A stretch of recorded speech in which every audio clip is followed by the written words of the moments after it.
તો દોસ્તો આપણે અહીં જોઈશું કે આખે આખો જે કોન્ક્રીટ સિમેન્ટનો મિક્સચર પ્લાન્ટ છે ધોલેરા એરપોર્ટની અંદર આ પ્લાન્ટ અહીંથી માંડીને છેક સામે જે દેખાય છે ને ઊંચામાં ઊંચો એ પ્લાન્ટ સુધીનું ઓપરેટિંગ સિસ્ટમ અહીંયા લગાવેલી છે.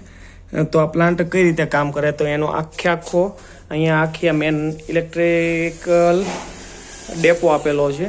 આ ડેપોની અંદર અહીંયા બધા જ કંટ્રોલર લાગેલા છે કે પ્લાન્ટની અંદર આપણે જોઈએ એટલે કે પહેલા નંબરનો જે સ્ટાર્ટઅપ થાય એની અંદર સ્ટાર્ટ કર્યા પછી આ પ્લાન્ટનું લોડિંગ છે, લોડ કેપેસિટી લે. ફીડર 1 છે, ફીડર 1 જેટલું તમે કંટ્રોલ કરવું એટલું કરી શકો છો. ફીડર ઓન ઓફ એટલે આ બધું કંટ્રોલ કર્યા પછી ખાલી અહીંથી ઓન ઓફ જ કરવાનું રહે છે. એ પ્રમાણે અહીંયા બધા બટન આપેલા છે. અહીંથી આપણે ટેમ્પરેચર લેવલ કેટલું મેળવવું છે એ આ ડિસ્પ્લે ઉપરથી આ બધાનું ડિસ્પ્લે ઉપરથી અહીં કંટ્રોલ સેટઅપ આપેલું છે. અહીંથી તમે જુઓ કે આ ચાર જે કોઠી છે આ ચારે ચાર અહીંયા આપેલી છે અહીંયા. પછી એની પછીનો જે પ્લાન્ટ છે તો આવડું આ વાઇબ્રેટિંગ સ્ક્રેડ છે. તો એ આપણે જે સૌથી ઊંચામાં ઊંચું જે દેખાય છે ને લાસ્ટમાં ત્યાં છે. હવે એનું કંટ્રોલર અહીંયા આપેલું છે. એની અંદર 3 પોઈન્ટ આપેલા છે. પુલિંગ મોટરનું છે, સિલિન્ડર અને વાઇબ્રેટર સ્ક્રીન એટલે જે રોલર ઉપર જે પટ્ટો ચાલે એ પટ્ટાનું અહીંયા બટન આપેલું છે.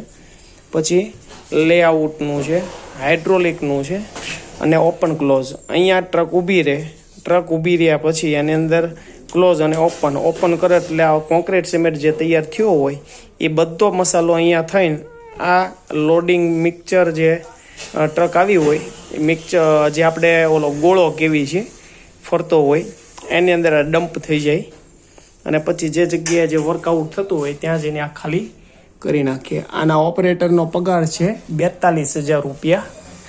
ડબલ ઓપરેટર છે, ડે અને નાઇટ. સવારે 8 વાગ્યાથી સ્ટાર્ટ થાય રાતના 8 વાગ્યા સુધી અને 8થી બીજા નાઇટનો જે ઓપરેટર છે એનો પણ 42,000 રૂપિયા પગાર છે.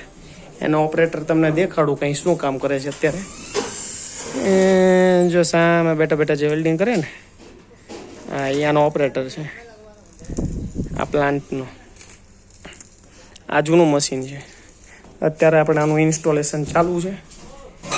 વાયરિંગની સિસ્ટમ બધી પ્રોસેસ આની અંદર અત્યારે એક પંડિતજી છે આનું તમામ પ્રકારનું વાયરિંગ કરશે અને પછી આ પ્લાન્ટને આ મહિનાની અંદર કાં અઠવાડિયાની અંદર પ્લાન્ટ શરૂ કરવાનો છે. તો મિત્રો તમે જોવો છો કે આપણને બહારથી જોવામાં એમ લાગે કે આ પ્લાન્ટ એટલે શું કે આની અંદર આ પટ્ટા ઉપર કોન્ક્રીટ સિમેન્ટ જાય, આની અંદર સિમેન્ટ નાખેલી હોય, ઓલા હોપરની અંદર રેતી હોય એટલે આ પ્લાન્ટ ચાલે. એવું નથી હોતું મિત્રો. આની અંદર કેટલા બધા કંટ્રોલરોનું ધ્યાન રાખવું પડે છે અને ખાસ વાત આની અંદર પાણી પણ ઠંડુ લાવવામાં આવે છે. જો સામેનો જે પ્લાન્ટ દેખાય ને એ આખો કુલિંગ પ્લાન્ટ છે અને આ ટાંકો રહ્યો એની અંદર વોટર એટલે પાણી ભરેલું છે એટલે આની અંદર બધું ઠંડા પાણીનું જ કામ છે. ગરમ પાણી પણ ના ચાલે. જો માહિતી તમને મસ્ત લાગી હોય તો આપણી ચેનલને સબસ્ક્રાઈબ કરી લેજો અને શેર કરી લેજો. બીજો ઇન્ટરેસ્ટિંગ વિડીયો તમને જોવા મળશે આવા મશીનરીનો. ક્યાં મશીનનું શું કામ થાય છે, કેવી રીતે વર્કઆઉટ થાય છે, એરપોર્ટની અંદર કેવું કામ ચાલે છે. બરાબર છે. આ પોતે એન્જિનિયર છે. જો થોડા લેકે જા રહે